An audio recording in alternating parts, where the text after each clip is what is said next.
আজ আরেকটা mini blog নিয়ে চলে এসেছি আর সকালটাই স্টার্ট করছি এই চা আর বিস্কুটের সাথে। ঘুম থেকে অনেকক্ষণই উঠে পড়েছিলাম, তার কিছুক্ষণ পর মা চা বিস্কুট দিয়ে এলো, সেটা খেলাম। দেন মা, বোন, বাবা সবাই বেরিয়ে গেছিলো বোনের কলেজে অ্যাডমিশনের জন্য। তো আমি বাড়িতে তখন একাই ছিলাম। সো আমি মাঝখানে ঘর ঠর পরিষ্কার করে স্নান করে একদম স্কিন কেয়ার করে নিলাম। দেন যে জামা কাপড় কয়েকটা ধুয়েছিলাম সেটাও মেলে দিলাম।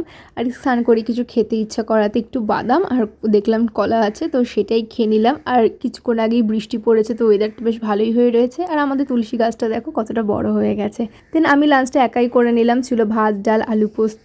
আর খুব বোর হওয়াতে সারা দুপুরটা এই একেন বাবু সিরিজগুলোই আমি দেখে দেখে কাটাচ্ছিলাম। আর গোয়েন্দা সিরিজ দেখতে আমার খুবই ভালো লাগে। তো মারা চলে আসে প্রায় 8টা বেজে গেছিলো, সারাদিন মারা ছিলই না বলতে গেলে। তো চা খেলাম, একটু ধোকলা খেলাম।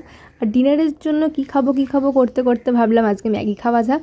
তো এই দিকে আমি বানিয়ে নিলাম আমার ফেভারিট কর্ন ম্যাগি। তো এই ম্যাগি খেতে খেতেই আজকে আমার দিনটা শেষ হলো। আই হোপ ভিডিও তোমাদের ভালো লেগেছে। ভালো লাগলে সাবস্ক্রাইব করে দিও। আর thank you for watching. Tata.